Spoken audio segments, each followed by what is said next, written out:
Olá, pessoal. Então, estamos aqui hoje dando continuidade a esse projeto, mostrando, né, ideias se transformando em ações. Hoje temos aqui como convidada Alessandra Verney, né, uma atriz com uma larga experiência, embora não seja de tanta idade, não, é uma experiência de pouca idade, mas com muita experiência de trabalho. Né? Começou cedo, né, Alessandra? Daqui a pouco fala tudo para a gente. Mas a gente vai hoje focar muito no teatro musical e na música, que a Alessandra, além de atriz, é uma cantora também. Então a gente vai passear por esse universo aí da música, do teatro, da encenação, da interpretação e desse universo musical também. Bem-vinda, Alessandra. Obrigada, Gustavo, obrigada pelo convite. Olha, você sabe que essas entrevistas me dão muito medo, porque eu começo a contabilizar tudo que eu já fiz, né? Daí eu vejo já quanto tempo passou, quantas coisas eu fiz, tem coisas que eu nem lembro mais, e aí a gente vê que a idade chega mesmo. Ela vem Graças a Deus que chega, né? Mas vem chegando, mas ao mesmo tempo é muito bom olhar para trás e ver, né, o quanto eu consegui realizar, quantos trabalhos legais eu fiz, assim, e essa incessante vontade também de querer mais, né, de continuar fazendo, produzindo. Com certeza, como é importante, né, a gente parar um pouquinho, olhar para trás, ver o quanto que tem de bom, né? Quantas pessoas a gente influencia, às vezes a gente nem se dá conta, né? Com uma carreira como a sua, né? De tantos feitos, assim, de tantas produções, tantas realizações, né? E o quanto isso pode e vai hoje nos ajudar a outras pessoas também que querem trilhar esse caminho, né? De seguirem o teu exemplo também. Então, é muito bom. É muito. Pois é, eu acho que essa é a minha missão como artista mesmo, sabe? No momento que eu vejo que eu posso ter ajudado alguém com a minha arte, ter inspirado alguém, ter emocionado, daí eu vejo que, apesar de todas as dificuldades da profissão, valeu e vale a pena estar nela, né? Porque quando você tem esse feedback do público, principalmente de pessoas que você não conhece ou que conheceram você através do trabalho, é muito significativo. Então, aí eu sempre olho para trás e vejo, poxa, legal, tô feliz com essa trajetória. Mesmo que algumas coisas não tenham dado certo, várias deram certo. Então, acho que sempre tem que colocar tudo na balança. E o saldo é muito positivo, né? Não tem Com a menor certeza. dúvida. Muito, muito. Alessandra, vamos falar um pouquinho, então, lá do início. Como é que foi o teu início na carreira, na profissão? Conta um pouquinho de onde você vem, como é que veio, como é que começou? Pois é, eu sou de Santa Maria, né? Sou gaúcha, e eu era uma criança muito tímida. No colégio, tudo muito retraída e tal, e aí eu comecei a me soltar mais depois que meus pais me deram um violão de presente de aniversário, quando eu tinha 7 anos, que aí eu comecei a tocar e a cantar. Então, eu percebi que através do canto eu conseguia justamente agregar as pessoas, né? As pessoas paravam para me escutar, a família fazia aquele momento ali para ver meu showzinho.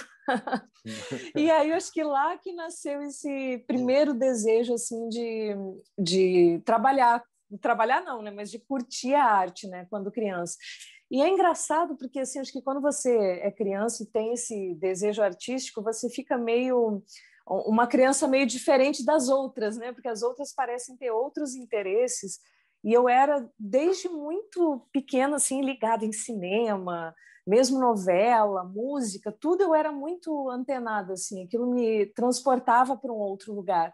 Então eu via que eu tinha interesses diferentes, assim, dos meus amiguinhos, dos meus primos. Então eu acho muito bacana isso, porque eu acho que isso já nasceu comigo. É uma coisa que eu não consigo explicar, né? Mas aí realmente foi com 17 anos, 17 para 18, que eu comecei a estudar canto mesmo. Esse período todo eu fiquei cantando em casa, enfim, fazia aula de violão. E aí, com 17 para 18 anos, eu comecei a estudar canto mesmo, lá em Santa Maria. E de repente, aquilo começou eu comecei a estudar canto lírico, na verdade, né, e técnica vocal. E aquilo começou a me incentivar ainda mais nesse desejo de realmente querer fazer da arte a minha profissão.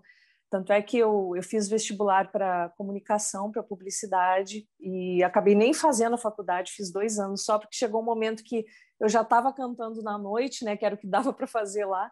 Comecei a cantar pelos bares de Santa Maria, aquela coisa toda, com banda, fui pegando cancha, e aí eu vi que era aquilo que eu queria da minha vida, que não era um hobby. Aham. e junto com o estudo de canto. E aí eu também comecei a ir para Porto Alegre para fazer aula de canto com uma professora lá, que era maravilhosa, e fui conhecendo o meio musical de Porto Alegre, de música mesmo. Aí Aí acabei tu te mudando, mudou para Porto Alegre. Aham.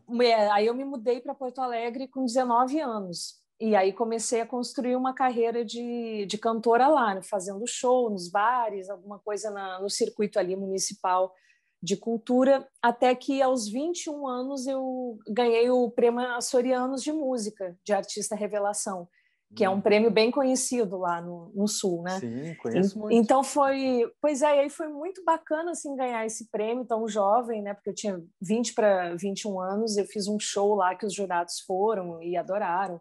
E aí era um estilo mais MPB, blues, era uma busca ali de uma identidade como cantora. E aí, de repente, eu tomei essa decisão de vir para o Rio, porque Mas ainda não assim, atuava, era só a cantora até não, então. só cantora mesmo. E aí eu cheguei meio que numa encruzilhada, assim, que ou eu ficaria no Sul e construiria uma carreira de cantora lá, ou eu sairia de lá para tentar algo maior, né, de mais abrangência. E naquela época, a gente está falando ali de 90, e o início dos anos 90, eu vim para o Rio em 96, depois de quase 2000, né? Eu vim em 96, mas com esse objetivo de cantora. E aí, naquela época, imagina, gravava fita demo, fita mesmo, né? Cassete. Sim. Gravava fita demo, e aí você tinha que procurar os produtores. Eu lembro que eu procurei várias pessoas de gravadora para levar a fita lá, literalmente, tinha que levar pessoalmente. Deixar a Então, fita lá. não tinha. Exatamente, não tinha essa facilidade que a gente tem hoje, né, de você mandar tudo virtualmente, tinha aquela coisa de ter o encontro pessoalmente mesmo, né, a pessoa olhar para Não, tete você a e tal. tete. Aham. Exatamente, e foi nesse período, em 96, que eu conheci o Fernando Nunes, que é um baixista maravilhoso, que você conhece Super. também, né? Muito. Já trabalhou com ele, e aí o Cássia Eller Fernando estivemos juntos. é incrível, foi antes até de ele tocar com a Cássia, né? Antes da banda. E aí o Fernando abraçou assim o meu trabalho como produtor musical naquela época, de 97 para 98. Aí a gente começou essa coisa de gravar demo. Foi uma amiga em comum que nos apresentou. E Fernando sempre muito generoso, né, talentosíssimo. Super. E aí ele começou a produzir o trabalho comigo. Mas mesmo essa coisa de produzir era muito difícil, né? Porque tinha que ir para o estúdio, pagar o estúdio e tal. Então a gente sempre tinha que meio que depender de um favor, assim. Aquele amigo que fazia um orçamento menor. Aí ia Sim. lá, gravava correndo. Não pode ser mais de uma hora, não sei o quê. Então... E uma coisa, Alessandra, essas músicas, essas gravações eram autorais? Como eram? Eram regravações? Eu tinha algumas autorais e algumas regravações. E aí, só que nesse momento que a gente estava desenvolvendo o trabalho, eu fiz um show na época que era no Hipódromo Up, que é uma casa noturna do Rio, que nem existe mais, né? Mas que era aquela coisa assim, você tinha que fazer o show, era um circuito, né? Hipódromo Up, Mistura Fina, Rio Jazz, e aí eu fiz no Hipódromo Up, lotei, e aí você tinha que justamente torcer para algum diretor de gravadora aí ver seu show. Sei. E aí quem dirigiu o show foi o Fernando, tinha Alan Wan também na banda, Fernando Caneca, era um bandão, assim. Caramba! Chiquinho Chagas no acordeon, Mac William na bateria, era uma banda dos sonhos, né? E aí a gente lotou o hipódromo, fez o show, mas nenhum dos convidados que a gente tinha chamado foi. Então já dá assim, ai meu Deus, que desânimo, daí tem que fazer outro. Daí como é que você faz outro, né? Com que orçamento você faz outro? Sim, uma produção e tanto, fazer um show, né? Tem que ter muita bala na agulha, né? Tinha que ter. Mas assim, o que aconteceu é que nesse meio tempo, quando a gente estava ensaiando esse show para o hipódromo, eu fiz um teste para o musical O Abre Alas, que era uma produção do Montenegro e Raman na época, e direção do Charles Miller e Cláudio Botelho, com a Rosa Maria Murtinho. E aí eu estava trabalhando na música, e até quem me indicou para ir fazer o teste foi a Alessandra Maestrini, que era minha colega de aula de canto e minha amiga, com a Vera do Canto e Melo, que tinha vários alunos, né? Era a Chiara Sasso, a Alessandra Maestrini. Então, a partir da Vera, eu conheci todas elas, e a gente ficou amiga, tudo. A gente era muito novinha nessa Nomes época. muito presentes do teatro musical, né? Todas Exatamente. vocês? Depois elas todas viraram divas ali, né? E fizeram grandes papéis, né? Isso foi muito legal ver esse começo ali de todas, né? E aí a Alessandra que falou, vai fazer o teste. Eu falei, não, mas eu sou cantora, tal. Ela disse, não, você é atriz também, você é tão alucinada por atuação, por filme, por teatro. Ela falou, vai lá fazer o teste. Então ela me deu a maior força, assim, foi muito bacana. Foi E o aí eu empurrão fui. da Maestrine, então, que Foi, aconteceu isso foi, tudo. Aham. foi. E a Maestrina, a gente até tem composições juntas daquela época, porque ela costumava compor também. Então, tinha um grupo assim que se encontrava, né, para realizar as coisas juntos, tinha uns saraus. Uhum. E aí eu fui fazer o teste, acabei passando, e foi meu primeiro musical, na verdade. Então, nesse período, junto com os ensaios do Abre Alas, eu fiz o show do Hipódromo, e na verdade, eu não tive como continuar esse processo da carreira solo, né? Porque tinha que ter um orçamento ali, um budget que eu não tinha mais, o Fernando não tinha. Uhum. E aí o musical acabou me dragando para o bem, né? Claro, porque eu fiz o Sim. Abre Alas e aí não parei mais de fazer musical. Então foi meio Foi um que período muito bom assim na época dos musicais, né? Que teve muita foi uma continuidade, né? retomada, né, também, na Sim. verdade, né? Porque logo depois do Abre Alas, o Charles e Cláudio montaram o Cole Porter, né? Ele nunca disse que me amava. Sim, E a sim. princípio, eu lembro que eu estava estudando para tentar uma bolsa de estudo de canto lírico em Nova York na época. Eu estava com esse plano de ir embora e para fazer faculdade lá. E aí o próprio Charles falou, não, a peça vai ser 3 meses só, daí você faz a peça e depois vai fazer a sua audição lá para a Bolsa, né, para tentar fazer a faculdade lá e tal. Só que a peça não foi 3 meses, né, Gustavo? Sim. Foi um Que é mais, boom mais de ano, que a né? gente exatamente, não, e que a gente ficava assustado assim, porque o pessoal vai ter uma gente da família, tal, né? Não, de repente a peça virou um sucesso absoluto, virou manchete do jornal o Globo. Foi um dos Todo marcos, eu mundo ia lembro. Tinha assistir acabado de a chegar aqui peça. no Rio. Eu lembro muito disso. Você chegou nessa Uhum. época. Nessa época. Uhum. Então, foi 2000 que a gente fez a peça. E aí Exatamente. a peça ficou mais de 2 anos em cartaz e aí isso realmente me consolidou nesse universo dos musicais. E aí eu sempre digo assim, que eu acabei pegando o trabalho ali de cantora e de compositora e botei na gaveta um tempo, né? Porque realmente não conseguia me dedicar às duas coisas.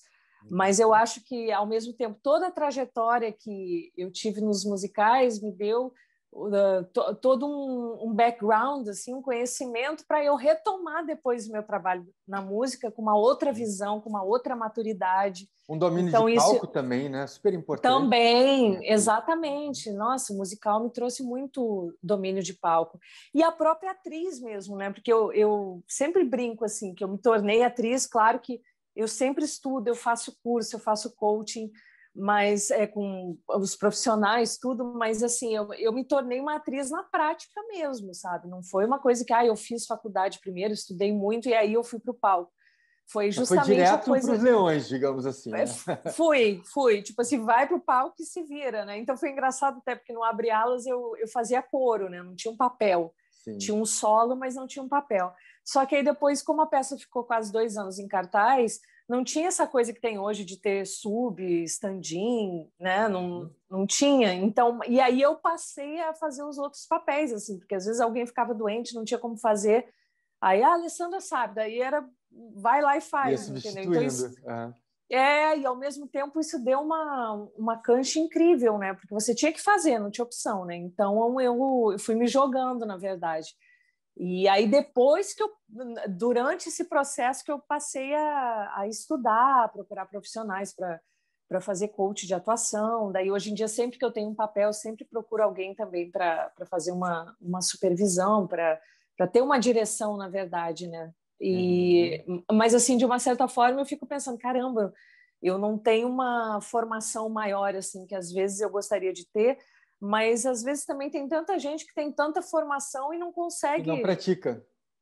não consegue praticar ou colocar isso no palco, né? Sim, de uma maneira Então, profissional, né? Às vezes você até faz de modo amador, enfim, que também tem muito é, valor, né?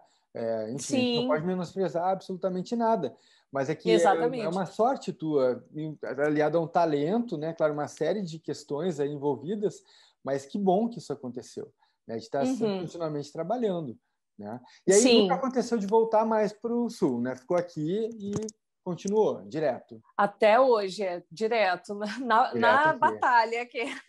Mas sem ir para São Paulo morar, só indo eventualmente, né? Só indo trabalhar, é. A minha casa sempre continuou sendo no Rio, apesar que eu passei períodos em São Paulo por conta de trabalho lá, mas eu nunca saí assim de vez do Rio, sabe? Nem para voltar, enfim. Sim. Sempre tive um paradeiro aqui, não saí definitivamente. E Sim. São Paulo sempre muito vinculado a trabalho, a estudo, né? Acho que também meus professores assim estão todos lá, a grande maioria professores de canto, preparadores. Então é uma segunda casa também, com certeza. Com certeza, muito trabalho lá. E Alessandra, você quantos musicais, quantas peças? Chegou a atuar em peça também sem ser musical? Sim, sim. Eu acho, nossa, Gustavo, eu acho que são 18 musicais, se não me engano. E peças, eu acho, sem ser musical, acho que 4, 5, se não me engano. Inclusive, a última que eu estava fazendo antes de parar para a pandemia, agora tudo, era uma peça de teatro, não era musical, era com o Falabella, Zezé Polessa e o Frederico Reuter. Era um texto francês. A Mentira, né? A Mentira, isso. Mentira. Não consegui assistir, mas eu queria muito, não deu. Vamos ver, né? Vamos torcer para em algum momento voltar. Volta.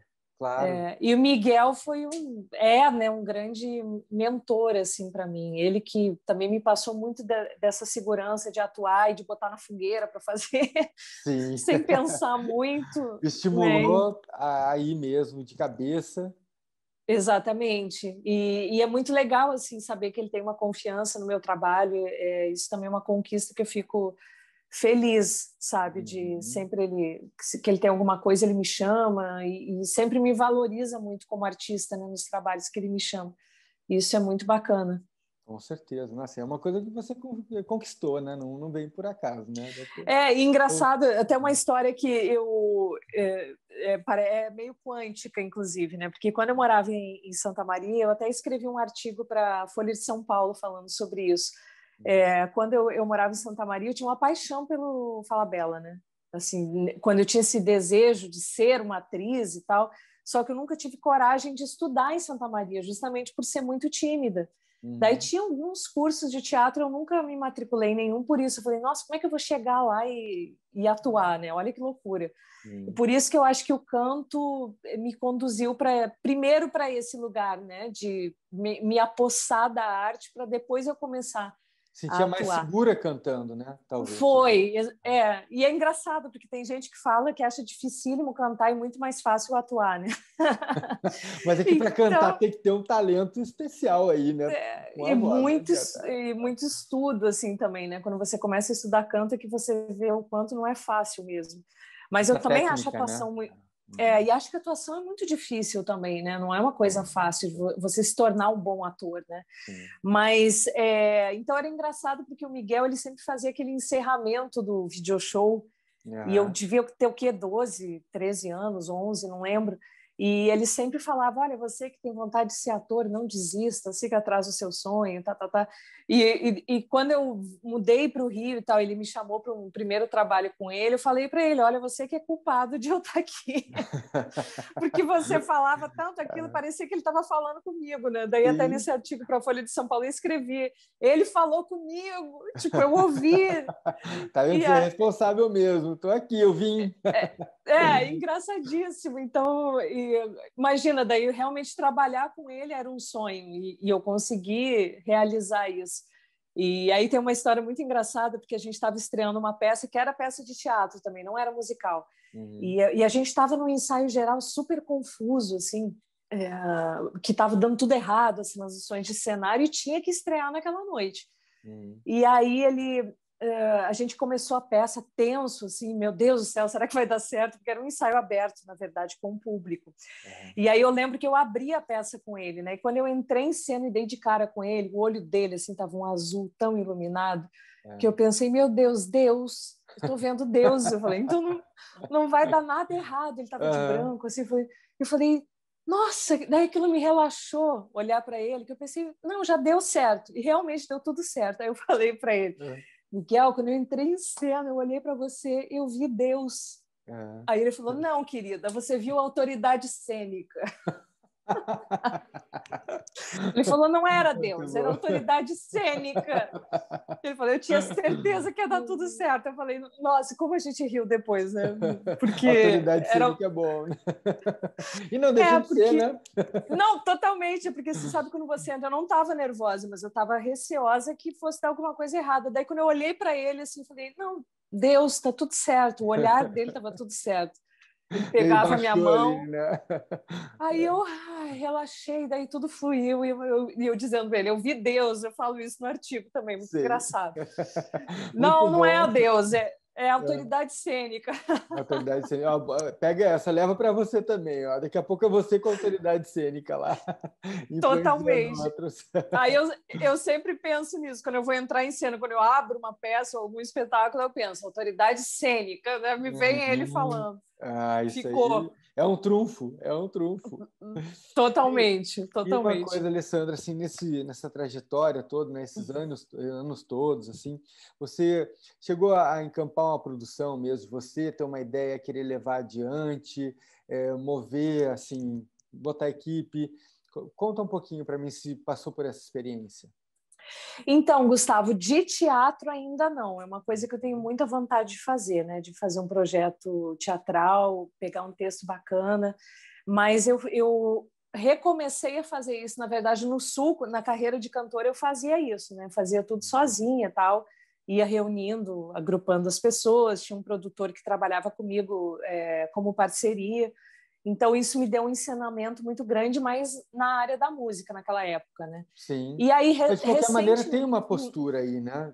Tem uma postura de tem. você estar num papel de liderança, né? Você ter Sim, que, sim. enfim, coordenar as coisas. É. E, aliás, isso é uma coisa que eu adoro fazer, sabe? Eu tenho, às vezes, o maior receio de delegar as coisas, porque, infelizmente, algumas coisas que eu deleguei e confiei acabaram dando errado. E aí você vê que realmente, acho que como artista, no papel de produtor também, você tem que estar a par de tudo. Isso foi uma Sim. coisa que eu aprendi. Desde o design gráfico até a entrada no palco, porque tem coisas que realmente às vezes você está confiando e a pessoa pode deixar para trás, sabe? Então eu fico muito neurótica nesse sentido. Mas eu retomei essa função de 2017 para cá, que foi justamente quando eu voltei a fazer o meu trabalho solo de música.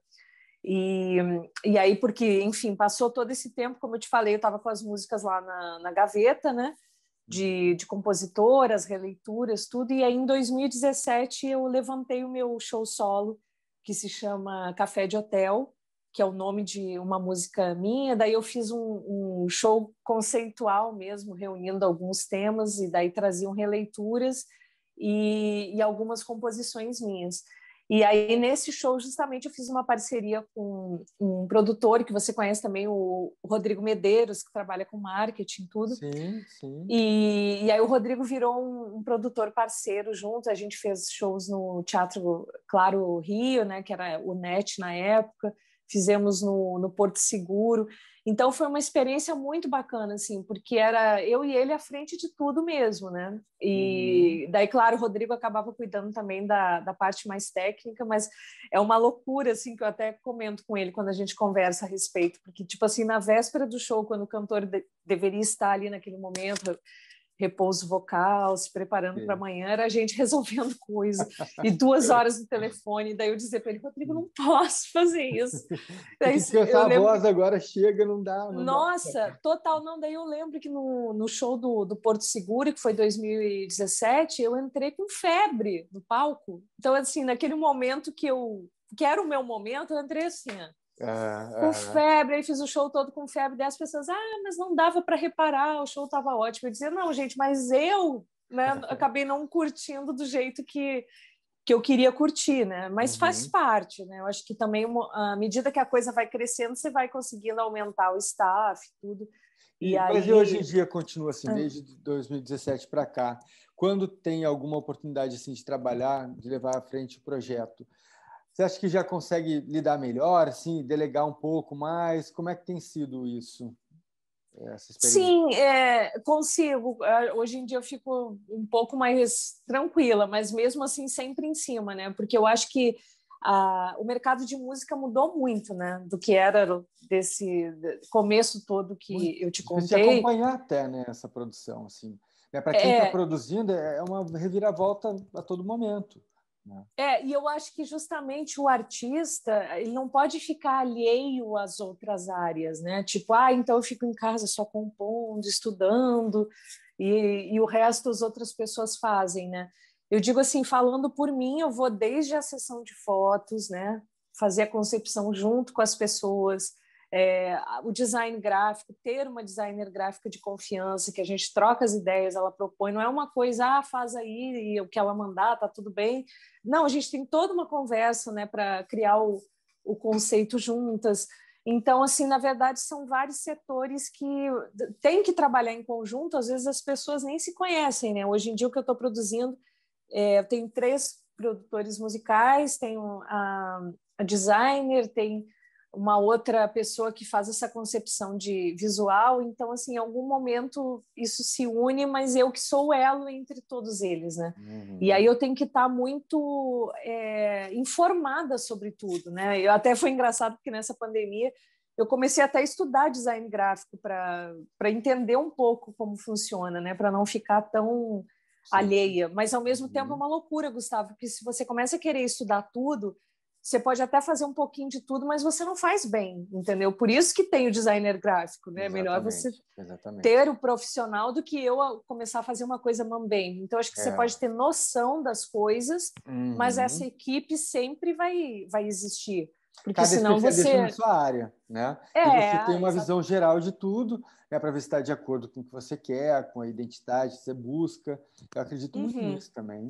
Exatamente, até porque assim, eu não vou começar a estudar, posso ter uma noção de mixagem, mas eu não vou estudar mixagem, tem um profissional que vai fazer a mixagem, entendeu? Então, acho que, e mesmo, nossa, e música é muito amplo, né? Porque agora com essa possibilidade de a gente colocar as músicas nas plataformas, isso foge muito daquele esquema de gravadora, né, de antigamente, mas por um lado acaba não ficando mais tão diferente assim, porque é muita demanda. Tem Eu queria muita que a gente gente. falasse bem um pouquinho mais sobre isso, né, esse assunto que você está introduzindo agora, mas eu queria antes ressaltar um pouco disso, né, que a gente tem 1000 funções numa produção, você enquanto artista produtora, mas a gente tem que se dar conta que a gente tem uma função que é a principal, né, e aquela a gente tem que se dedicar muito mais do que qualquer outra, né, e não deixar que essas outras, como você mesmo falou, atrapalhem, né, e tirem energia do teu foco principal. Porque acontece, eu acho, a mim e outras pessoas, né, que acabam tentando dar conta de tudo, e aquela parte que é o foco, que todo mundo espera de você, fica um pouco com menos brilho, porque você se desgastou em tudo que é lado. Exatamente, eu já passei por isso, exatamente. Até em termos de estudo, né? É isso que eu te falei, se eu estou estudando uma outra área que não é a minha, é um período que eu deixei de estudar canto, que eu deixei de estudar a música, que eu deixei de compor, entendeu? Você tem que ver até que ponto você vai longe nas outras, né? Se você quer manter o teu foco na escrita, na composição e no canto, né, lembrar sempre que, olha, aqui o meu foco é esse. Eu posso até dar uma passeadinha por aí, né, que é legal ter as referências, como você mesmo falou, né, mas nunca esquecer desse foco, né? Exatamente. Não, esse ponto que você falou é crucial, porque eu passei por isso. Assim, eu lembro que tinha dias que eu ficava o dia inteiro mandando e-mail e eu não ensaiava para mim mesma, sabe? Tipo, não fazia preparação. E agora até mesmo na própria pandemia eu fiquei estudando tantas outras coisas que eu não estava fazendo meu estudo diário, assim, de canto, de voz, de tudo. E aí agora eu retomei, tem um tempo com força total, daí virou a minha prioridade de novo, né? Porque cantar é totalmente algo muscular, né? Que nem você ir para academia, malhar, fazer exercício, enfim, se você vai deixando, fica uma semana sem, 2 semanas, o corpo já sente na hora, entendeu? Então, por mais que hoje em dia a gente tenha mais acesso a ter mais conhecimento das outras áreas, e hoje eu faço um designzinho simples, não é isso que eu quero, entendeu? E se eu precisar fazer uma coisa realmente boa, o profissional é que vai fazer. Então, não adianta também eu ficar focando naquilo, né? Acho que isso é bem importante realçar mesmo, né? Você saber qual é a sua verdadeira função, mesmo a produção. Eu posso estar produzindo junto, mas eu não posso ficar o dia inteiro mandando e-mail, escrevendo release, fazendo texto, não sei o quê. No show, eu passei muito por isso, assim, ficava vendo release, separando foto. E isso não é uma coisa que você faz rápido. Isso leva um tempo, né? Você sabe. Sim, você fica no computador ali, quando você vê, você ficou 4 horas para escolher uma coisinha. E aí são 4 horas que eu deixei de me dedicar para o meu principal, né? Na verdade, é isso. E às vezes esse que você acaba economizando, né, entre aspas, assim, de não ter alguém te auxiliando, vai ter um efeito pior, negativo ainda, né? De você não ter se dedicado ao que você realmente faz bem e qual é o seu foco também, né? A gente tem que pesar muito isso. Tem horas que realmente a gente não tem recurso, tem que fazer tudo um pouco, mas nunca lembrar do nosso foco principal, né? Exatamente. Que parece assim, óbvio, mas não é. Quando a gente passa por isso, a gente vê que não é óbvio, né? E ainda mais como você falou, né? Essa escassez, né? Que justamente às vezes você não pode ter uma equipe, você acaba acumulando funções, acumula mal e se distorce, né? É o que você falou, né? A gente não brilha, né? Daí você vai fazer uma coisa e tá não com está ali no sugada, seu, né? na sua plenitude, né? Com certeza. Até essa experiência de live mesmo, né? Quando a gente estava na pandemia total, assim, eu cheguei a fazer algumas lives de música.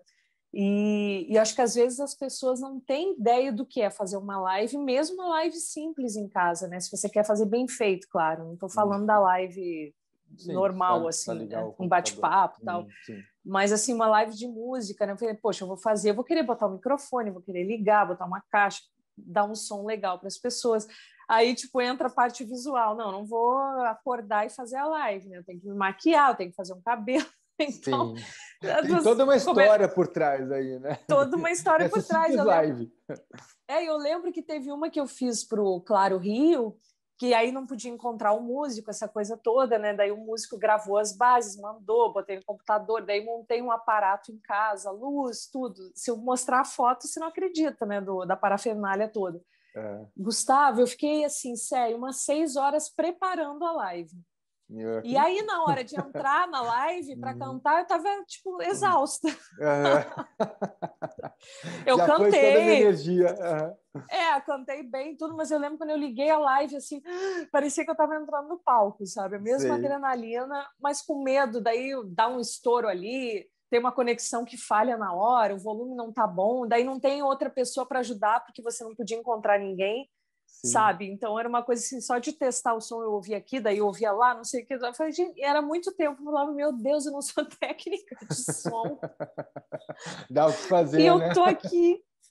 Que tipo, técnica de som, maquiadora, cabeleireira, tudo, né? Divulgadora, né? Porque você tem que divulgar também. Como é que é? Também é designer, como designer também. Designer. Editora de vídeo, né? Faz um teaser, não sei o quê. Eu falei, gente, e cantar que é bom. Cantar não precisa, já fiz muita coisa agora. Vai na raça ali, né? Tipo, então agora que é a hora que você quer curtir, você já tá exausto, né? De ter feito as outras coisas. É muito engraçado isso. Total. E, Alessandra, retomando então essa ideia, esse assunto que a gente estava falando sobre as produtoras, gravadoras, as editoras, como que tem sido a tua relação com eles, assim? Pois eu tenho as minhas músicas editadas com uma editora parceira, as minhas composições, e isso foi interessante porque antigamente, há muitos anos, eu nunca tinha trabalhado com editora, né? E agora sim me dá uma segurança de saber que as músicas já estão protegidas, né? Para quando eu lançar tudo. Eu acho legal falar um pouquinho, para quem não conhece, né? Como é que é essa relação com a editora? Você, enquanto compositora, pode explicar um pouquinho para quem não conhece bem? Pois aí entra mais uma coisa dessa questão das funções que a gente estava falando, né? Eu tenho uma empresa artística que poderia editar as músicas, no caso, né? Mas aí eu optei por ter uma editora, né? E essa editora, no caso, ela arrecada uma quantia X, que você faz um acordo, tem um percentual que ela arrecada em cima da execução da sua música, né? Da publicação, né? Entre aspas. Uma parceira sua, né? Uma parceria. Exatamente. Então, o que essa música for veiculada, na verdade, seja streaming, seja nas plataformas digitais, se entrar numa novela, se entrar num álbum, a editora é que tem que correr atrás para fazer essa arrecadação, né? Junto com a sociedade parceira, que no caso existe a Abramos, a UBC, que tem essas parcerias com as editoras, né? Para localizar onde é que sua música está sendo tocada e tudo mais. E isso foi uma decisão que eu tomei há anos, na verdade, porque apesar de poder editar pela minha empresa, eu não quis fazer isso porque justamente eu quis alguém especializado que vai correr atrás da música, porque depois de tudo que a gente falou, você já imaginou eu indo Ainda correr atrás para ver onde que minha música está tocando? Não tem condição de fazer isso. Não dá. Entendeu? Então é melhor você delegar, pagar um valor para essa pessoa, né, que vai arrecadar junto com você, na verdade, do que você também, eu quero tudo para mim, né? Não adianta, acaba não fazendo nada, que é tudo e não faz. Acaba não fazendo nada, exatamente, até porque para editar também tem todo um processo de subir a música, de você fazer o registro, tudo. Então foi uma opção que eu fiz em consenso com a minha advogada, que é a dona da editora, para poder ela administrar isso e eu ganhar por isso e ela também ganhar. Então acho que aí é uma opção que eu não me arrependo, assim, de verdade. Até reparte, porque uma pessoa... mas também aumenta o bolo, né? Não é um bolinho pequeno. O bolo é maior, aí reparte um bolo maior. Melhor assim. E sempre é de interesse da editora que a música que ela está ali, no caso, administrando, entre em alguma coisa, né? Que entre em alguma novela, que entre em alguma trilha. Então, ao mesmo tempo, a editora também pode ter esse papel de correr atrás de vender a sua música. Então, é bem interessante, né? Se elas fazem ou não é outra história, mas deveriam fazer. Mas o papel é esse, né? Exatamente, até assim para outro artista gravar sua música também, pode dizer, fulano, tem essa música aqui da Alessandra, sua cara quer gravar, esse tipo de coisa eles podem fazer, né, esse trâmite no caso. Sim. E aí além da editora tem a questão de onde você vai lançar a música hoje em dia, né, que também eu poderia lançar... E a gravadora também, né? Ainda tem a gravadora. Ainda tem a gravadora. E hoje em dia é muito difícil a gravadora investir em alguma coisa, né? Geralmente eles já pegam tudo pronto. Então, assim, por um lado, o que era um padrão antigamente, né? Que eles pegavam um budget ali e gastavam tudo com você, mas ao mesmo tempo você não tinha muita opinião, né? Eles faziam o que eles achavam bacana como produto. Eu acho que hoje em dia está muito mais, assim, a tendência é muito mais a pessoa ter o produto, ter uma cara, ter uma personalidade e aí eles pegarem para distribuir. No caso, aí atrás da gravadora para distribuição. Mas assim, para investir, eu acho que, pelo que eu saiba, eles só investem se você já tem um trabalho em andamento, assim, que já é sucesso de alguma forma. Aí você pode ser pensado ali pela gravadora e aí eles vão investir num segundo álbum ou vão pegar seu próprio álbum e recauchutar, entendeu? Isso são coisas que ainda acontecem. Mas, por um lado, assim, o artista de música ele tem essa liberdade hoje de conseguir realizar com mais facilidade, mas, ao mesmo tempo, virou isso de você fazer tudo, entendeu? Porque não basta também só você ter a música. Você tem que ter a música, o vídeo, a arte, tudo. Pacote completo. Chega com o pacote completo. Deixa lá. E aí eles opinam sim ou não, ou propõem de reformular também. Como é que tem Exatamente. Isso? Também acontece? Sim. Eu acho que, pelo menos assim, de experiência de artistas amigos, assim, eu já vi gente que eles falaram, não, olha, isso é legal, mas a gente tem que mudar isso e isso. E aí refaz, ou então já pega pronto mesmo e fala, agora vamos fazer mais algumas músicas nessa linha e vamos fechar um álbum, entendeu? Por isso que muita gente hoje em dia acaba gravando EP, que o EP é um álbum menor, no caso, né? Para quem não sabe, pode ter 3 faixas, 5 faixas, 6 faixas, e hoje álbum já é considerado até com 8 faixas, 7, 8 faixas já é considerado álbum, não tem mais aquilo de 10, 12, né? Como era antigamente. E vira muito uma opção assim na mão do artista. Então, às vezes, o EP facilita nesse sentido. Você faz 3 músicas, produz e pode acontecer da gravadora falar, nossa, que máximo, vamos fazer mais 5.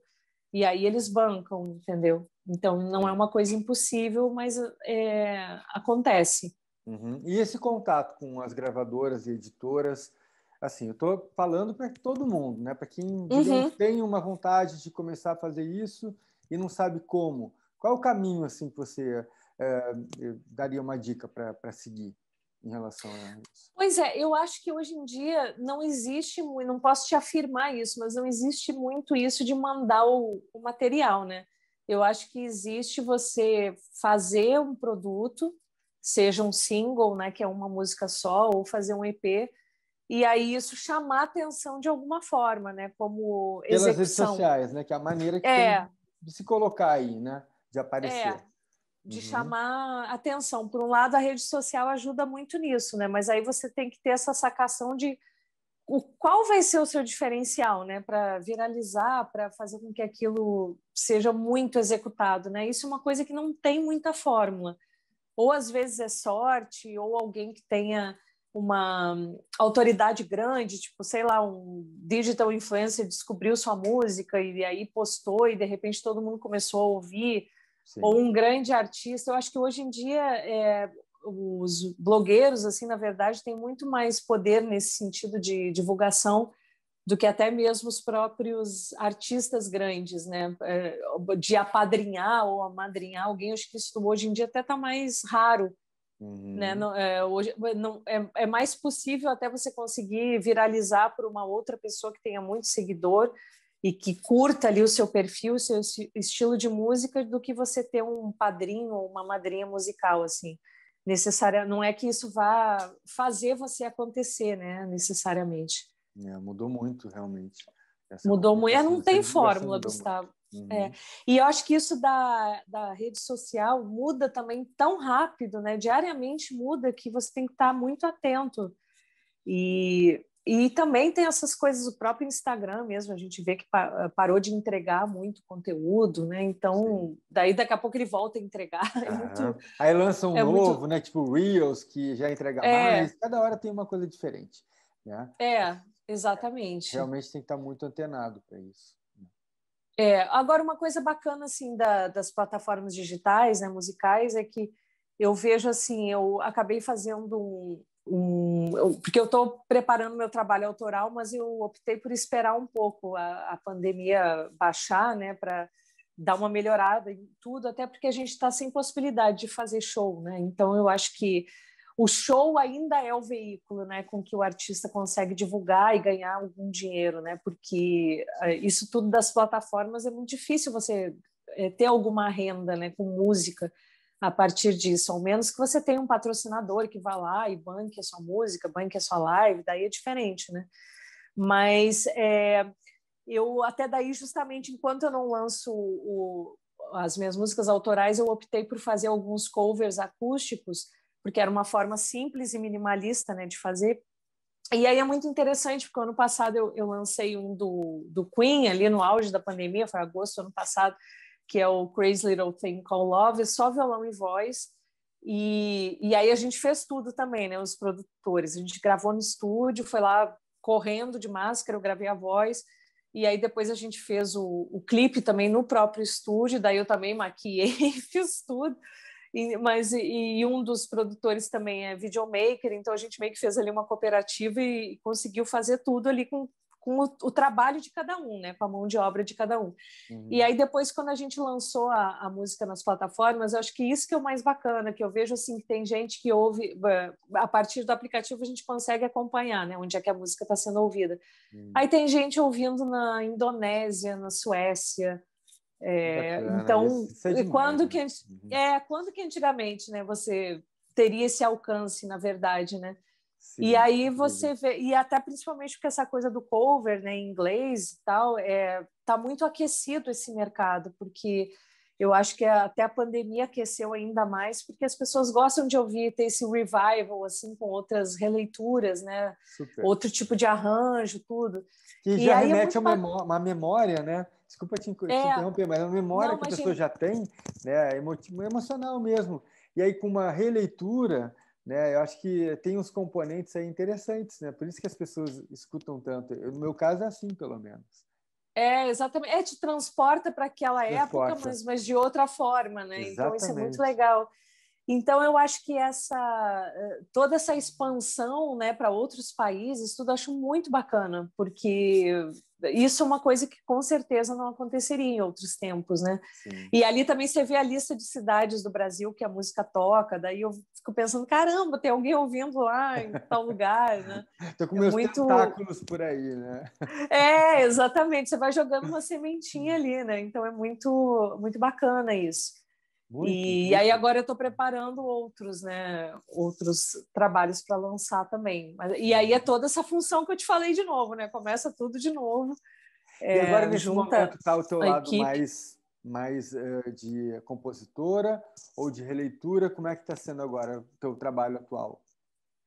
O que eu estou gravando agora são as releituras. Eu vou continuar nessa linha do cover por mais alguns meses, né? Nesse formato violão e voz, porque como a pandemia piorou de novo, né?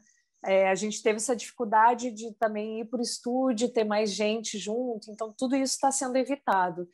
E aí a gente optou por fazer o formato violão e voz de novo, que são os arranjos bem legais, assim, bem ousados.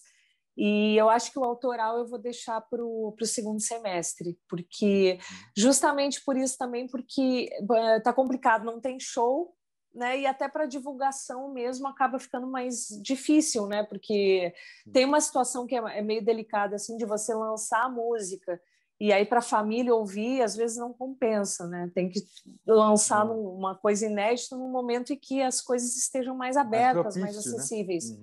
Né? E que as pessoas estejam disponíveis para escutar, né? Porque eu acho que, infelizmente, a gente está num momento assim, de muita tensão, muita tristeza, e apesar de a música ter esse poder de sempre elevar a alma, né? Eu percebo assim, que as pessoas estão muito ansiosas com tudo, e às vezes podem não conectar com um trabalho novo, né? Por isso que eu acho que o cover, como a gente falou, acaba sendo um pouco mais acessível, porque você já tem uma familiaridade com aquela canção, né? E aí, no momento que você escuta um outro arranjo, uma outra releitura, você fica, que legal, aquilo pode te acolher de alguma forma, Não né? tem aquela barreira inicial, né? Vou conhecer isso aqui, que demanda uma energia da pessoa, né? Muita gente não quer isso agora. Exatamente. Não, e até porque hoje é tudo tão instantâneo, né? Que para você ouvir 4 compassos da música e parar ou passar é assim, né? Para conseguir reter ali a pessoa para te ouvir, né? Então acho que tem que ser uma coisa mais elaborada mesmo. Sem dúvida nenhuma. De divulgação mesmo. Deixa eu ver. E esse teu lado de compositora, como surgiu? Como foi assim? Você preparou algo? Foi natural? Como foi? Isso é uma coisa engraçada também, porque a primeira música que eu fiz eu tinha 12 anos. Olha que loucura, não sei porquê, um dia eu compus a música e tá lá na gaveta. Não vou gravar uma música que eu compus com 12 anos, mas foi uma experiência. Posso dar para alguma colocar aqui pra gravar. gente. Mostra pra gente aqui. Mas tipo assim, foi uma coisa que veio espontaneamente, né? E aí, quando eu comecei a trabalhar como cantora mesmo, eu achei que eu fosse ficar sendo só intérprete, sabe? Não estava vislumbrando assim, um caminho de compositora, até porque eu sempre achava que compor era uma responsabilidade muito grande, até por ter aqueles ícones compositores, né? Caetano, Chico, tal. Eu pensava, não, eu nunca vou compor. Mas aí chega um momento que eu pensei assim, poxa, por que eu não vou compor, né? Se eu tenho uma possibilidade de criação, porque começaram a vir assim umas ideias de melodia, até porque eu sempre toquei, então vinha melodia, vinha ideia, eu falei, não, eu vou tirar esse preconceito, esse perfeccionismo, né, de você achar que se eu fizer uma música tem que ser à altura de grandes compositores. Aí eu descobri que eu tenho que fazer de acordo com a minha verdade, com a minha vivência, com o que está acontecendo. Não posso me bloquear ou me comparar, né, com qualquer outro artista. Acho que a proposta da composição não é essa. E aí eu voltei assim, a compor com 22, 23 anos, e era uma coisa que eu fazia muito, e daí eu mostrava para algumas pessoas do meio, na época, já aqui no Rio, e as pessoas gostavam das músicas, pessoas legais, com opinião legal, assim, gostavam da música, e aquilo foi me dando força para continuar. Só que aí eu comecei a fazer musical e acabei parando, assim, né? Porque compor também é um trabalho ali que você tem, não é, baixou a inspiração, vou lá e componho, né? Uhum. É um trabalho mesmo. E aí eu percebi... Ixi, olha eu de novo aqui, te interrompendo. Não, imagina. Tá uma dúvida em relação a isso. Quando você resolve, vou compor, digamos, eu vou compor um álbum inteiro ou não? Eu vejo uma música que eu tô aqui, tá dentro de mim, eu preciso pari-la, digamos assim. Ela precisa isso sair. acontece. Ou não, ou assim, eu vou planejar agora um álbum inteiro que eu quero compor com tal tema. Como funciona? Eu acho que tem duas formas, assim, que é justamente como você falou. Ou aquela música vem de uma maneira e ela sai inteira, você coloca para fora de acordo com alguma situação que você viveu. Eu tenho muito isso, assim, tipo, eu passei por uma situação e de repente aquilo virou música. Isso já aconteceu muito comigo. Ou então, uma coisa que eu aprendi de uns poucos anos para cá vou sentar e vou compor. Então, isso é um exercício também, na verdade, né? E sem crítica. E às vezes tem umas questões interessantes que é tipo assim, você consegue fazer a música, eu muitas vezes faço a música e a letra junto, mas tem umas coisas que eu consigo só fazer a música e empaco na letra. Aí, se eu empaco na letra, eu já penso, quem que poderia fazer a letra para isso? Aí, às vezes eu mando para algum compositor ou compositora parceiro fazer a letra, né? Porque não saiu nada de mim naquele sentido. Entendi. Então, mas assim, isso até foi com a convivência com outros compositores que eu entendi que esse momento de você parar e decidir, vou compor, que isso também é válido, porque senão você fica só dependendo da inspiração. E aí, se você não está inspirado, você não compõe. Né? Você não pode deixar tão assim etéreo, né? E o momento que vier a inspiração eu vou lá e componho. Então, às vezes é uma prática faço também, né? Exatamente, assim como o canto, né? Não pode deixar lá esquecido, porque a chance de não voltar é grande, né? E assim, eu tenho muitas coisas assim de às vezes estar na rua, daí vem uma melodia, daí eu paro, gravo no celular e deixo aquilo lá. Depois de um tempo eu pego e fico, nossa, é legal isso, vou transformar numa música. Muitas vezes eu faço isso e esqueço. Esses dias mesmo eu estava limpando o celular e achei, falei, o que é isso? Gente, eu gravei isso na rua. Então, boa acho surpresa, né? Pô, fui eu que fiz, legal. Mas eu acho que também a composição, no meu caso, varia muito de acordo com o que eu estou escutando assim no momento, sabe? Eu acho que isso acaba influenciando também. E falar nisso, está escutando o que no momento? Ai, meu Deus, nossa, Gustavo, tanta coisa. A fofoca. Ultimamente, eu sou muito fã de Lady Gaga, né? Também. Tô num momento pop, assim, tô ouvindo muita coisa pop. E estou ouvindo pouca coisa brasileira nesse momento, não sei porquê. Eu acho engraçado porque essa coisa da pandemia, até de você fazer exercício em casa, porque eu prezo muito assim exercício, saúde, tudo, condicionamento físico, até para ficar bem, né, de tudo. E eu comecei a ouvir muito estilo assim pop eletrônico que antigamente eu não ouvia muito, sabe? E aí comecei a me ligar um pouco nessas tendências atuais, assim, o Alok. Dá uma energia, né? Dá um punch. E que eu não conhecia muito, assim, e comecei a observar essa parte mais de eletrônica também. Tô até meio que num flertezinho com isso, assim, para fazer alguma coisa nesse sentido. Mas eu ouço, assim, Lady Gaga, Ed Sheeran, Beatles sempre. Ouço muito jazz também, Ella Fitzgerald, Billie Holiday. É uma miscelânea. E dos brasileiros atuais, dos compositores mais atuais, o Thiago York, que eu adoro. Tem o Duca Lendecker também, né, que é lá do Sul, que é nosso conterrâneo.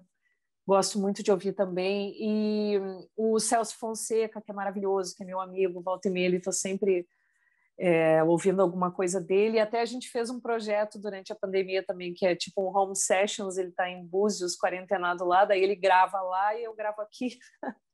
E a gente faz um encontro intercâmbio virtual. Pandêmico. E foi muito exatamente. Não, e foi muito engraçado que você sabe que eu sou amiga do Celso há muito tempo, e a gente tomou vários cafés por 10 anos e nunca gravou nada juntos, porque nunca dava tempo. E aí, com a pandemia, a gente finalmente conseguiu gravar alguma coisa juntos, né? Então, quem diria? Foi o lado bom da pandemia. O lado bom. Esses encontros virtuais se consolidaram e presencialmente nunca a gente conseguia, não só com ele, mas com outras pessoas. Então, acho que a música também tem essa possibilidade, né? Você vê que mesmo em plena pandemia a gente consegue fazer a distância, né? É muito bacana isso. E o papel fundamental da música na pandemia, né? No mundo todo, né? Nossa, a arte e a cultura como um todo, né? O quanto que ela salvou a gente mesmo, né? Só quem é ligado à cultura, né? Principalmente quem não é, né? Que teve justamente esse alívio aí que a cultura proporcionou, né? Lá no início, então, mais ainda, né? Que a gente realmente mais ficou ainda, né? Mesmo, né? É. E outra dúvida que eu tenho também em relação à tua carreira é assim, esse fato de você também tocar um instrumento ajudou de alguma maneira nesse teu trajeto? Muito, muito. Ajudou em termos de musicalidade mesmo, de conseguir estudar para fazer os papéis. Porque o meu instrumento de infância sempre foi o violão, né? E até quando eu comecei a atuar, eu meio que deixei ele de lado. E antes da pandemia, eu tinha voltado a fazer aula, porque eu toco violão nylon. E aí eu sempre tive vontade de aprender a tocar direito o violão aço, né? Eu tinha comprado um violão há 5 anos, aço, e nunca tinha feito aula, nada. E aí, antes da pandemia, eu já tinha começado a fazer aula, e daí é muito legal, porque como eu tenho essa familiaridade com o instrumento desde criança, eu aprendo muito rápido, né? A memória cognitiva é muito forte ali, né? Já vai rapidinho. Já identifica as notas, tudo mais fácil, né? Uhum. Exatamente. Não, e até para estudar mesmo, né? Se eu tenho que estudar uma música de musical, como eu sei os acordes, sei a harmonia, tudo, até mesmo no próprio piano eu acabo estudando, então isso faz muita diferença, porque você tem uma base musical por conta do instrumento. Você toca inclusive piano também? Não, então, olha, eu tenho uma história engraçada com o piano, porque eu comecei a tocar aprendi alguma coisa muito básica com 19 anos, né? E aí nunca mais fiz aula. Porque achava que estava velha com 19 anos para tocar piano, olha isso. E as pessoas falam, não, tem que começar a tocar piano primeiro, mas eu não queria ser pianista clássica, né? Era só para me acompanhar. E aí, na pandemia também, eu comecei a fazer aula de piano online, porque eu aprendi a usar o piano, na verdade, para estudar canto. Então, eu faço os vocalizes no piano, eu sei os acordes no piano, sei as escalas, tudo. Mas aí, na pandemia, também eu comecei a fazer aula online, numa plataforma maravilhosa, que tem vários instrumentos. E aí, foi muito rápido também de eu começar a fazer, né? Porque como eu já tinha uma noção dessas aulas lá dos 19 anos e também para estudar canto, eu retomei coisas que eu acabei deixando para trás, sabe? Teoria musical, que eu estava enferrujada, daí eu voltei a estudar teoria musical, leitura de partitura, voltei a estudar piano, comecei a estudar a escala no violão também, de fazer, né, as escalas, enfim. Então, nesse sentido, tem sido muito produtivo. Eu até brinco que eu criei um conservatório em casa, né? Porque começa com o canto, depois vai para o piano, depois vai para o violão. Se eu ficar fazendo uma rotina. Uma rotina. E vou te falar, o dia fica curto, viu? Porque para você conseguir estudar tudo, é um conservatório mesmo, né? E então, acho que... disciplina, né? Quando tá sozinho assim... Tem que ter muita disciplina. E, ao mesmo tempo, o piano, ele me desanimava muito, assim, essa questão de escala, tudo. E aí eu percebi realmente que com a repetição não tem nada a ver com a coisa da idade, né? Daí tem dias que você faz, pratica, erra. No dia seguinte, você chega ali de primeira, acerta. Então, é porque aí seu corpo já entendeu o que você estava querendo. Sim. Então, é muito mágico, assim, você ver o resultado também.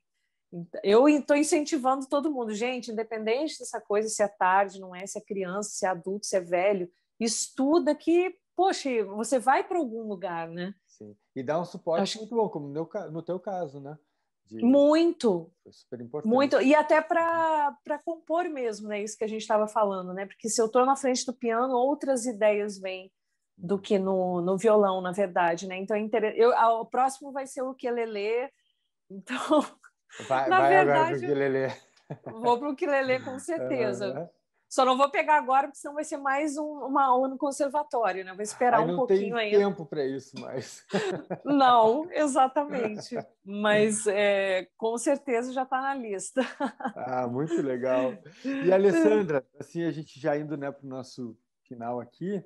Uhum. Esse período todo, assim, o que você acha que foi uma coisa assim, que foi muito difícil de ter superado e tal, mas superou e te deu um gás na tua vida, na tua carreira? Assim, tem alguma coisa marcante assim que foi super importante e tem algo de especial assim que contribuiu muito, que tenha passado, assim, que tenha acontecido? Olha, eu acho, na verdade, acho que tem várias situações assim, mas eu acho que voltando bem no tempo, antes do Cole Porter acontecer, acho que foi um divisor de águas ali na minha carreira, porque eu estava num impasse de, mesmo eu tendo entrado no Abre Alas, tudo, né, no musical, eu estava com essa frustração da carreira de música não ter ocorrido da forma que eu gostaria que ela ocorresse, mas não por qualidade musical, mas por esse mecanismo todo que a gente conversou, né?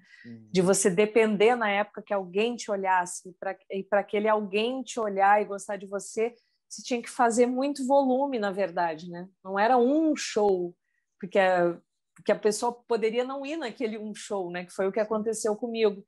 Então, eu acho que antes do Cole Porter eu estava nesse impasse, ó. Ou eu volto para o Sul, porque assim, eu já estava num momento que eu não sabia se eu ia conseguir continuar aqui, se eu ia conseguir continuar me sustentando, porque mesmo fazendo o Abre Alas, era digamos assim, o que eu ganhava não bancava toda a minha vida, né? Era tudo muito apertado, assim, né, financeiramente. E aí, acho que quando o Cole Porter aconteceu, que seria justamente uma coisa de 3 meses, e que eu ia para os Estados Unidos ainda tentar uma bolsa, né? Não quer dizer que...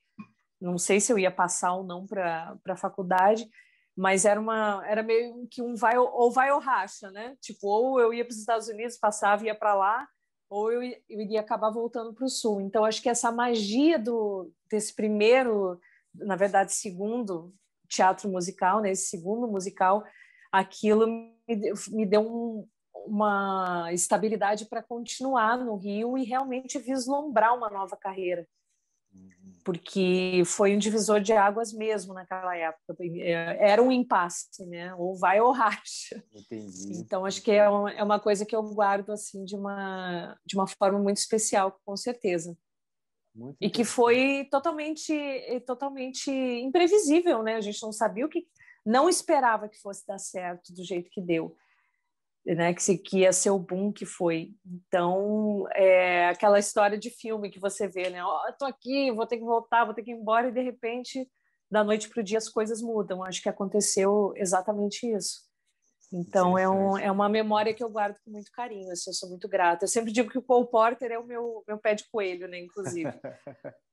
Porque depois eu fiz o Kiss Me Kate, né, o Beijo da Megera, que era dele também, e ali foi um momento bem importante também com as indicações para os prêmios e ganhar prêmio, foi um outro divisor de águas, né, na minha carreira, um papel assim, super importante, né? de musical, papel difícil, né, de fazer também. Super. Então, é o meu pé de coelho, Cole Porter, com certeza. E que pé de coelho, hein? Sou muito super grata a ele. Super. E assim, a gente vivendo agora, né, esse período de pandemia, tal, longo pra caramba, e tem algo assim que tenha batido em você, olha, bom, isso aqui surgiu porque eu parei com a pandemia. Tem algo assim que se revelou a partir de tudo isso que a gente está vivendo, de reflexo na tua carreira, assim, tem algo que tenha chegado para você a partir dessa cisão que a gente teve na vida, né? Essa bagunça na vida de todo mundo? Você acha que tem algo que tenha surgido? Eu acho que, como eu te falei, essa retomada do trabalho de música, né, de outra forma, que foi uma coisa que eu não estava prevendo fazer, isso dos Não estava covers, nos na verdade. planos anteriores. Não. Tanto é que eu estava gravando a minha primeira autoral antes da pandemia acontecer. E também uma coisa assim que eu acho que é mais interna, de entender que as coisas às vezes não acontecem no tempo que a gente quer. Eu acho que as coisas vêm no tempo que tem que ser, né? Não no que a gente quer. A gente tem que. Acho que essa pandemia está me ensinando muito isso. até porque está longe do teatro, né? Que é a minha casa, na verdade. É muito difícil, né, você ser um artista de teatro e estar longe do teatro. Então, acho que esse contato com a música, mesmo dessa forma minimalista, é o que está me fazendo me manter como artista mentalmente, né? E quando eu queria lançar o trabalho autoral, mais uma vez ele foi retardado, né? Então, eu não posso ficar achando, eu tenho que lançar, tenho que não sei o quê, eu tenho que entender quando lançar. E até lá ir me nutrindo, me fazendo produzir, na verdade, né? Compondo, vai fazendo outras coisas, vai escolhendo as releituras para fazer, tudo, vai interagindo com o público também, através das redes sociais, porque acho que, como a gente conversou antes, tem isso também de a música ter esse poder de chegar nas pessoas. Eu vejo, se eu faço uma live de brincadeira no Instagram e tal, eu recebo muita mensagem depois, nossa, meu dia hoje estava horrível, eu vi sua música, adorei, a música tal me fez chorar, me fez ficar feliz. Eu acho que essa é a missão, né? Como eu falei anteriormente. E aí eu estou procurando justamente me alimentar de tudo isso para quando chegar o momento de fazer o autoral, que seja o momento certo, porque a gente ficou um ano, né? Daqui a 2 meses, daqui a 2 meses, daqui a 2 meses. E não Achando que está ia sendo passar logo, possível. né? 3 meses e tal, que nada. A gente está ainda. E eu acho que para o ator, no caso, assim, eu que não estou em cena agora, ou fazendo alguma coisa virtual como atriz, é muito difícil, porque você... Às vezes eu fico pensando, nossa, será que eu sou atriz ainda? Porque é tanto tempo sem praticar, né? Sem criar, que você fica assim, caramba, o que está acontecendo? E eu ainda tive uma experiência que eu comentei com você fora da entrevista, né? Que quando a gente foi fazer a peça por 3 apresentações em São Paulo, eu peguei a Covid e os atores também. Então, é Foi meio realmente uma situação muito traumático. delicada. Chegou a ser meio traumático. Traumático. Fiquei 8 meses fugindo e aí entrei para trabalhar toda feliz e acabei pegando, né? Então, é um momento muito delicado mesmo. Não sei se eu respondi a sua pergunta, mas... Super, total, Você... total. Uhum. Eu acho que está perfeitamente respondida. Mas acho que é isso. A ideia é mostrar, né, através da tua carreira, da tua experiência, né, uma inspiração para as outras pessoas, contar um pouquinho do que foi, né, do que tem sido, na verdade, né, essa tua carreira, que é complexa, assim, né? Não é apenas uma carreira numa direção, né? Tem todos esses tentáculos aí, né? Pelo teu Adorei talento, esse né? termo, os tentáculos. Tentáculos. Me veio Eu vou agora esse pegar isso termo. para mim. Os Nossa, teus maravilhoso, tentáculos. Gustavo. Eu vou pensar o tentáculo do musical, o tentáculo da Isso. música, do cinema, E não é da composição, da da TV, composição. né? Isso que você Nossa, nem essa falou definição. ainda. Mas assim, você tem um trabalho também em TV, não sei se também no cinema, mas sempre Cinema, também teve em cinema. Teve algo ligado sim. à música ou nem, não necessariamente? Não, lançado solo ainda não, né? Eu só lancei os singles, né? Que estão nas plataformas. Não, Eu que eu tenho. digo assim, Ah, não, acho que eu não entendi, não me fiz ah, entender. É assim, quando você fez trabalhos na TV e no cinema, sim. teve alguma ligação também com o teu talento musical? Sim, sim. Na TV não todos, mas o último filme que eu fiz foi o Jovens Polacas, que justamente estreou 2 semanas antes da pandemia. E aí os cinemas fecharam. E lá ele está agora nas plataformas também, né? Vamos No Vivo assistir? Play. Onde a gente acha? Eu acho que está no Now. No Now, Vivo Não. Play e Oi, eu acho, alguma coisa assim. E na Chama Jovens Amazon. Polacas. É, Uhum. Jovens Polacas, que é um filme lindo, né? Que fala sobre as polacas aqui no Brasil. E lá eu faço justamente uma cafetina russa. Olha que aí. canta e que tem Aham. um momento lindo no filme que é ela justamente lembrando da juventude, ela vai no gramofone e canta uma canção em russo. Então tá ligado ao meu talento musical, porque o diretor, na verdade, queria uma atriz que cantasse para fazer o papel, Sim, para sim. fazer essa cena especificamente. Uhum. E o primeiro filme que eu fiz também, um longa, era o Apolônio Brasil, Campeão da Alegria, com o Marco Nanini. dirigido pelo nosso saudoso Carvana. E foi justamente porque o Carvana foi assistir o Cole Porter no teatro, me viu e me chamou para fazer um dos papéis principais, que era uma crooner. Então, e ela era meio amante, meio amiga do Nanini, e ele queria justamente uma atriz que cantasse para cantar aqueles standards brasileiros, assim, tipo da Canção de Amor, Coração Vagabundo, né? Tem uma trilha lindíssima o filme, por sinal. Então, esse foi o meu primeiro filme, né? Eu também, naquilo que eu te falei, né? Aprendendo na prática. Sim. E já com feras ali, eu tenho essa alegria assim, de sempre ter trabalhado com grandes atores que me ensinaram muito ao longo da trajetória e do próprio trabalho mesmo ali. Foi muito incrível, assim, tipo, fazer um primeiro filme com o Nanini, entendeu? Nossa, uma aula. Meu Deus. E pelo que eu vejo assim na tua carreira é assim, né? Você vai, não interessa, vai fazendo, né? Não teve prática antes, preparação, vai fazendo, faz bem, né? Então, às vezes me dá uma coisa assim, porque quando eu olho o filme hoje em dia, né? Imagina, daí eu penso, ai meu Deus, podia ter feito aquela cena tão melhor, ai não sei o quê, você fica meio assim, né? Mas eu acho que isso é normal, é o processo da vida mesmo, do crescimento, da aprendizagem, né? Mas você tem problema de se ver? Tem gente que não gosta, né, de se ver depois. Você tem isso? Não, até que não. Eu sou muito crítica, né, na verdade, assim, e por isso que eu estudo muito, mas hoje em dia eu estou chegando à conclusão que às vezes o estudar muito até atrapalha. Porque acho que cinema, TV é tão ali um momento, né? Você pode chegar lá pronto, com o texto decorado, mas tem que entender o que vai acontecer ali, né? No momento exato, né, da gravação. Como no porque também se você pré-conceber muita coisa, né, às vezes não é nada daquilo que o diretor vai querer, né? Então, acho que você tem que ir aberto, ter uma ideia, ter uma atitude, mas tá aberto ao que vai ser pedido para você. Tá preparado, mas está aberto, né? Na verdade é isso. Exatamente. Mas as últimas coisas assim que eu vi de TV, de cinema, eu gostei, mas eu sempre me critico. Não tem jeito. Eu não saio assim, nossa, que maravilhoso, não. Eu fico, mas aí os outros falam frase... bem, né? Aí os outros falam pois bem. Se tem gente que gosta, se tem gente que gosta, tá tudo certo, né? Exatamente. Coisa boa, Alessandra. Muito bom. Que muito bom, Gustavo. Deu para fazer um passeio bacana aí, né? Pela trajetória. Acho que muito bom. Quero agradecer aqui pelo teu tempo. Bom. Eu que te agradeço o convite. Né, de estar aqui desfrutando dessa tua experiência. Muito, muito obrigado mesmo. Obrigada a você, Gustavo. E vamos em frente. Vamos em frente.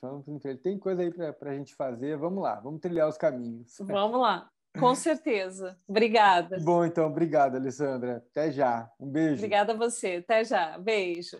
Tchau, tchau. Tchau.